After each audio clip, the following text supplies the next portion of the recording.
안녕하세요. 유카원칙에 따라 어려운 사실관계 사건들을 쉽게 설명해주는 유카원칙 유카입니다. 이번 주제는 유상증자를 단행하는 하나마이크론이라는 회사입니다. 이전 1편에서 제작할 때 모두 다 설명을 드리고자 했지만 분량 조절에 실패하는 관계로 불가피하게 2편으로 나누게 되었고요. 2편에서는 긍정 요소와 부정 요소만을 별도로 다루고 있으니 혹시라도 궁금하신 기본적인 사항이 있으시다면 1편을 먼저 보고 오시는 게 좋을 것 같네요. 그럼 바로 알아보도록 하죠. 1편에서 말씀드렸듯이 이번 유상증자의 가장 큰 목적은 시설자금 1,070억을 확보하는 게 목적입니다. 이 시설자금이 왜 필요하냐? 삼성전자로부터 대규모 신주 물량, 테스트 물량이죠. 테스트 물량 수주가 이미 이루어진 것으로 보입니다. 특히나 이미 산 설비들을 살펴보면 RF, 그러니까 무선 반도체, 무선 통신이죠. 핸드폰 같은 무선 통신 반도체 신호를 전파로 주고받을 수 있는 그걸 조정하는 역할을 하는 반도체거든요. 5 통신에 특히 필수적입니다. 그리고 AP 같은 경우에는 스마트폰, 태블릿에서 실질적으로 사람의 두뇌 역할을 하는 가장 중요한 반도체입니다. 이 두 가지 반도체에 대한 테스트 물량을 삼성전자에서 최대한 많이 확보해 달라고 요청을 했기 때문에 이러한 설비 투자가 선제적으로 이루어진 것으로 보입니다. 이러한 설비들은 올해 말까지 입고할 예정이고요. 올해 말에 입고가 되면 2022년부터 바로 가동이 가능합니다. 이에 따라서 신규 테스트 사업 부분에 증가되는 매출액은 최소한 493억 정도 될 걸로 보이고요. 영업이익 또한 91억 정도로 예상이 됩니다. 그리고 보통 패키징 부분이 테스트 부분보다 영업이익률이 좀 더 낮은 걸로 보입니다. 그에 따라서 테스트 부분의 매출액이 증가될수록 영업이익률도 같이 증가될 걸로 예상됩니다. 실제 올해 상반기 테스트 사업 부분 매출액 및 매출 비중을 조금 추이를 살펴보면 테스트 부분은 2018년도에 3.6% 정도에 불과했지만 2019년도에 5.7%, 2020년도에 7.0%, 그리고 올해 상반기죠. 상반기는 8.1%로 매우 증가되고 있는 추세입니다. 특히나 방금 전에 말씀드린 AP, 반도체 테스트 외주 업체는 거의 하나 마이크론이 담당하고 있기 때문에 향후 삼성전자의 AP 수요가 증가할 경우에는 테스트 외주 물량도 폭발적으로 증가될 걸로 예상됩니다. 다만 이렇게 선제적으로 공장을 짓고 설비를 만드는데 비용을 지출했음에도 불구하고 안정적인 수주가 없다라면 결국은 이게 전폭적인 천문학적인 손실로 부담될 수밖에 없습니다. 하지만 하나 마이크론이 이렇게 공격적인 대응을 하는 건 바로 뒤에 삼성전자가 있기 때문입니다. 삼성전자는 메모리 반도체 중심의 사업에서 이제 벗어나서 비메모리 반도체 분야로서 글로벌 1위를 달성할 것을 목표로 반도체 비전 2030을 발표했고 목표 달성을 위해서 2030년까지 한 133조 원을 투자할 것을 계획하고 있습니다. 그런데 비메모리 반도체 사업은 이렇게 미세하고 복잡한 설계와 그 다품종 소량 생산을 특징으로 하고 있습니다. 기존의 메모리 반도체 같은 경우에는 소품종으로 대량 생산할 수 있기 때문에 후궁전까지 삼성전자나 SK 하이닉스 등이 담당하는 게 효율성으로도 나쁘지 않고 비용도 절감하는 측면이 있었지만 비메모리 반대쪽 사업은 오히려 그 반대인 다품종 소량 생산을 특징으로 하고 있기 때문에 팹리스와 파운드리, 즉 공장이 없는 아예 설계만 하는 회사, 그리고 실제로 칩만 만들어내는 파운드리, 그리고 후공정 업체, 이렇게까지 역할 분담이 메모리 반도체에 비해서 상대적으로 명확하게 나눠져 있습니다. 이에 따라서 삼성전자 파운드리 산업이 성장함에 따라서 하나 마이크론의 테스트 부분을 포함한 매출이 증가될 걸로 예상이 되고요. 실제 삼성전자를 제외한 반도체 테스트 시장의 규모 및 외주 비중도 2015년부터 매년 증가되고 있는 모습을 보여주고 있고요. 2019년만 해도 6.8%에 이미 달하고 있습니다. 비메모리 반도체 시장이 점점 성장함에 따라서 테스트 외주 비중도 점차 증가될 걸로 보입니다. 삼성전자와 SK 하이닉스 같은 경우에 반도체 패키징을 하나 마이크론 이외에도 다른 회사들한테 수주를 주고 있습니다. 그리고 시장 점유율은 반도체 패키징의 그 국내 시장 규모 관련된 객관적인 자료가 존재하지는 않습니다.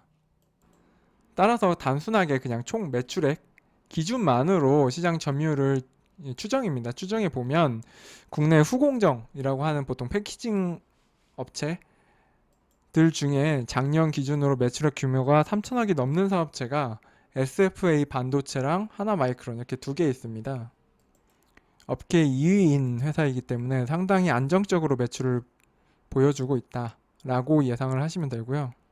상당히 높은 점유율을 보여주고 있다라고 보여집니다. 특히나 하나마이크론이 특이한 점이 기존 다른 후공정 업체 같은 경우에는 비메모리 반도체, 예전에도 아무래도 삼성전자나 하이닉스가 그쪽에 많이 투자를 해왔기 때문에 비메모리 반도체 후공정 쪽에 강점을 보이고 있는 반면에 수익성이 조금 떨어집니다. 이에 비해 하나마이크론 같은 경우에는 비메모리 반도체 비중이 생각보다 낮지 않습니다. 거의 50%에 육박할 정도의 매출액 비중을 보여주고 있고, 다만 올해 상반기에는 조금 메모리 반도체의 수요가 폭증하는 바람에 그쪽 비중이 상반기에 살짝 증가하긴 했지만 여전히 메모리 반도체와 비메모리 반도체 각각 매출 비중이 어느 정도 균형을 이루고 있는 상황입니다. 그리고 이번에 투자한 설비도 결국엔 비메모리 반도체 쪽 투자라고 보여지기 때문에 그 비중은 더 증가될 걸로 보입니다. 그리고 비메모리 반도체 비중이 매출 비중에서 많이 차지할수록 그 기업의 영업이익률과 향후의 발전 가능성이 더욱 높기 때문에 하나마이크론 같은 경우에는 더더욱 발전 가능성이 높다 이렇게 보여집니다. 앞서 설명드린 거는 정말 긍정적인 부분만 설명을 드렸는데요. 이번에는 이제 투자 위험 요소에 대해서 한번 말씀을 드려야 될 것 같습니다. 일단 간단하게 요약해서 설명을 드리면, 일단 아무래도 삼성전자와 SK 하이닉스 두 개 반도체 회사에 수주하는 물량이 어마어마하다 보니 전방 산업인 삼성전자나 하이닉스 수요가 줄거나 영업이익이 줄기 시작하면 당연히 하나마이크론의 영업이익과 매출액도 같이 따라서 줄 수밖에 없습니다. 특히나 메모리 반도체 시장이 내년 상반기까지 좋지 않을 거라는 예상들이 많아서 주가가 좀 지지부진하고 있는데요. 하나마이크론 같은 경우에는 아무래도 그쪽에 영향을 안 받을 수는 없습니다. 특히나 매출 편중이 매우 심화되어 있기 때문에 삼성전자나 SK 하이닉스 매출이 이걸 제외하면 사실상 다른 회사만으로는 상당 부분의 매출이 감소될 수밖에 없기 때문에 이를 충분히 고려하셔야 될 것 같습니다. 그리고 후공정 사업 경쟁이 점차 심화되고는 있습니다. 현재 하나마이크론 같은 경우에는 매출 기준으로 점유율이 한 21% 정도로 2위라서 좀 안정적이긴 하지만 비메모리 후공정 경쟁 관련해서 여러 다른 회사들이 동시에 뛰어들고 있기 때문에 이런 경쟁이 좀 심화될 수 있다라고 보여집니다. 특히나 매출액, 특히 영업이익 이쪽에 영향을 주는 게 바로 원자재 가격인데요. 특히 인쇄 회로 기판이라는 PCB 가격이 상당히 중요한데 최근에 이제 산화동 가격이 상승한 추세입니다. 이 외에도 여러 가지 원자재 가격 변동에 따라서 영업이익이 좌지우지하고 실제 2019년, 20년도 영업이익률은 상당히 좋지는 않은 편이었습니다. 그리고 현재 매출이 증가되고 있는 반면에 부채 비율도 상당히 증가하고 있습니다. 특히나 현금성 자산이 1270억밖에 없는데 유동 차입금이 한 2200억가량 되기 때문에 현재 가용할 수 있는 자금이 그렇게 크진 않죠. 또한 유상증자와 무상증자를 동시에 단행하기 때문에 유통 주식수가 증가하고, 유통 주식수가 증가한다는 건 현재 내가 가지고 있는 주식의 가치가 희석화, 물에 탄 듯이 줄어든다는 거죠. 상장 주식이 3,200만 주인 반면에 발행 주식이 800만 주, 무상증자된 주식이 800만 주, 거의 50% 가까운 증액이 이루어지고 있기 때문에 전부 다 참여하신다라면 그 숫자를 늘려가지고 현재 가지고 계신 가치를 보존하실 수 있겠지만, 혹시라도 참여를 안 하신다거나 참여를 하신다라고 해도 가격이 떨어진다라면 이 부분에 대한 손실이 그대로 누적될 수 있다는 것을 좀 주의하셔야 될 것 같습니다. 그리고 당연하게 신규 시설에 대한 투자는 수주와 직접적으로 바로 연결되는 게 아니기 때문에 상당히 리스크가 있는 부분이고, 재무제표상으로도 이제 감가상각비라고 해서 모든 물건을 사놓으면 가치가 떨어지잖아요. 그 감가상각비 비중이 높기 때문에 상당히 주의를 하셔야 되고, 또 이 시설을 돌리고 유지하는데 상당히 많은 비용이 들어가게 됩니다.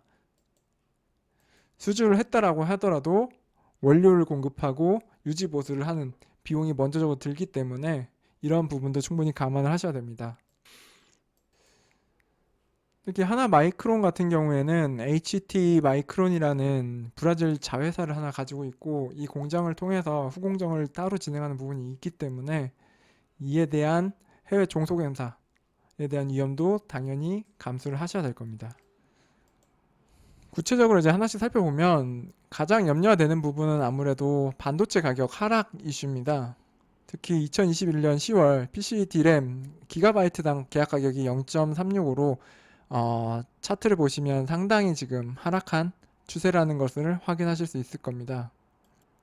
그리고 계약 가격과 현물 가격의 차이만 보시더라도 PC D램 가격이 상당히 하락세 있다는 것을 한눈에 확인하실 수 있을 겁니다. 다만 계속 저가를 유지해왔던 낸드 플래시가 그나마 소폭 반등하는 모양새를 보여주고 있지만 아직 뭐 가격이 폭등하는 그런 추세까지 보여주고 있지는 못합니다. 따라서 메모리 반도체 시장이 결국 패키징 업체의 수주 물량과 수익률과 직결이 되는데 아무래도 내년 상반기까지는 D램 가격 그리고 낸드 플래시 가격이 하락할 가능성이 없지 않고 실제 발주하는 총 판매 수량, 물량이 증가하더라도 가격이 떨어진다라면 삼성전자나 SK 하이닉스의 영업이익이라든지 이쪽 부분에 그렇게 큰 도움이 되지 않을 가능성이 높고 이러한 가격 하락은 하나 마이크론에게도 직접적인 영향을 줄 수밖에 없습니다. 그리고 삼성전자가 이제 차세대 산업으로 아까 설명드린 바와 같이 파운드리 시장에 진출을 대규모 투자를 단행하고 있죠. 거의 133조 가량을 투자하겠다고 하는데 현재 아시겠지만 파운드리 시장 1위가 TSMC라는 대만 기업입니다. 시장 점유율이 거의 54%에 가까워요. 삼성전자가 2등이지만 18% 가까이 차지하고 있습니다. 문제는 이제 TSMC랑 애플이 조금 같이 가는 경향이 있기 때문에 애플 입장에서는 경쟁사인 삼성보다는 TSMC랑 사업을 같이 진행하는 게 훨씬 더 좋다라고 보고 시장 점유율도 TSMC를 삼성이 언제 앞질 수 있을지 아직 불투명한 상황입니다. 하나 마이크론의 반도체 패키징 사업은 PCB라는 그 인텔 회로 기판, 다음에 리드 프레임, 골드 와이어 등과 같은 주요 원재료가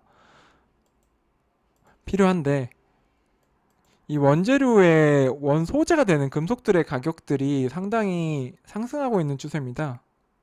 그리고 이렇게 금속 원자재 시장의 가격이 상승할 경우에 원재료 가격이 당연히 같이 상승하겠죠.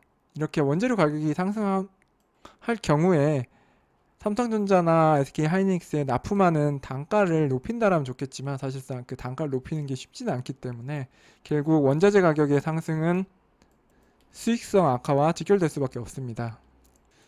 PCB나 리드프레임이나 골드와이어, 다음에 EMC 같은 경우에 2020년도까지 어느 정도 좀 상승하는 추세였다가 올해 상반기에 PCB 가격이 조금 떨어졌고 다만 PCB의 수입 물량의 가격이 좀 폭등한 부분이 있기 때문에 앞으로의 추세를 어떻게 예측할 수는 없겠지만 원재료 가격이 상승하는지 여부를 조금 더 지켜보셔야 될 것 같긴 합니다. 특히나 이 표에는 나와 있진 않지만 잉고트라는 재료도 중요한데 잉고트 가격이 폭등하면서 2019년도와 2020년도 수익률을 상당히 깎아먹은 전력이 있기 때문에 이런 원자재, 원소재 가격에 대한 추이에 따라서 영업이익이 좌지우지 될 수 있다라는 점을 매우 주의하셔야 될 겁니다. 하나 마이크론 같은 경우에는 아무래도 반도체 후공정 산업을 하기 때문에 생산 공장 및 설비 증설에 대한 차입금 비중이 상당히 높은 편입니다. 그래서 부채 비율이 다소 높은 편이죠. 다만 2021년 상반기에 반도체 호황으로 인해서 매출이 증가되었고 원재료 가격도 조금 하락한 부분이 있어서 수익성이 상당히 개선이 되었습니다. 그럼에도 불구하고 부채 비율이 188%에 달하고 있는 제조업 평균 유동 비율이나 부채 비율에 비해서는 조금 더 좋지는 않은 편입니다. 즉 현금 흐름이 그닥 좋지는 않습니다. 이런 상황에서 추가적인 장비에 대한 설비에 대한 투자를 선행적으로 단행하고 있는 것이죠. 반면에 유상증자 진행 후에는 자본 확충을 통해서 이제 부채 비율이 한 136% 정도까지 하락해서 재무구조 개선이 보여질 것으로 보입니다만 아무래도 매출 성장이 생각만큼 되지 않거나 이에 따라서 현금 흐름이 안 좋아질 경우에는 급격한 유동성 위험이 발생할 수도 있습니다. 다만 가능성이 그렇게 높아 보이지는 않는다라고 판단이 됩니다. 마지막으로 주가에 시석되는 부분이 일단 한번 검토는 하셔야 될 것 같은데요. 기존 발행된 주식이 한 3,200만 주 정도 됩니다. 근데 이번에 발행하는 신주가 한 1,600만 주 됩니다. 유상증자로 한 800만 주, 그다음에 무상증자로 한 800만 주. 게다가 미행사된 아직 임직원이 주식 매수 선택권을 행사하지 않은 주식이 한 33만 주 정도 있습니다. 이걸 합치면은 신주가 12월 말쯤 2월 9일 날 상장이 예정되어 있기 때문에 그 상장 물량을 모두 합치면 무상증자 상장 기준일인 2022년 1월 4일 기준으로 4,833만 주 가량의 물량이 나올 수 있습니다. 기존 물량에 대해서 한 150% 정도 증가된 수치라고 보여지죠. 물론 기존 발행한 주식을 들고 계시는 구주주님께서 신주 발행에 전부 다 참여하신다라고 하시면 아무래도 뭐 주가가 따로 별도로 시작되거나 가치가 약화되는 부분은 아니지만 아무래도 단기적으로는 주가 변동성에 큰 영향을 줄 수 있다는 점을 주의하시기 바랍니다. 마지막으로 차트만 한번 보고 넘어가려고 하는데요. 여기 하나마이크론의 현재 시가 차트를 보실 수 있습니다. 여기 C라고 되어 있는 화살표 방향이 이때 유상증자 발표를 한 거고요. 보통 유상증자를 발표하면 주가가 조금 횡보하거나 하락하는 게 일반적인데 하나마이크론 같은 경우에는 오히려 매우 폭등했던 모습을 볼 수 있습니다. 물론 반도체 산업에 대한 업황이 좋아질 것 같은 기대감이 좀 반영이 된 것도 있었지만 아무래도 시설 투자를 통해서 매출액 향상 등이 이루어질 수 있다라는 기대감이 많이 작용을 한 것 같습니다. 이거는 아무래도 사업 영역은 겹치지 않지만 LNF라는 배터리 제조회사 차트입니다.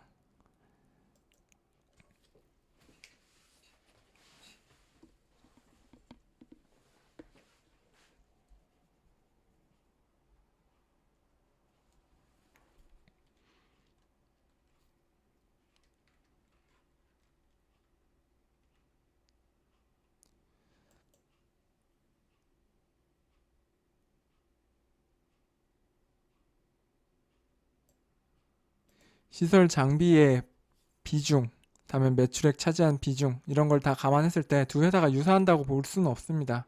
그래서 이건 단순히 참고로만 보여드리는 거고요. 경우에 따라서 하나마이크론의 유상증자 또는 무상증자에 참여하시는 분들의 차트가 이렇게 되기를 간절히 바라는 마음에서 신규 공장을 위해서 유상증자를 단행한 회사들이 좋은 결과를 보여줄 수 있기를 바라기 때문에 이 차트를 보여드린 겁니다. 이상입니다. 들어주셔서 감사합니다.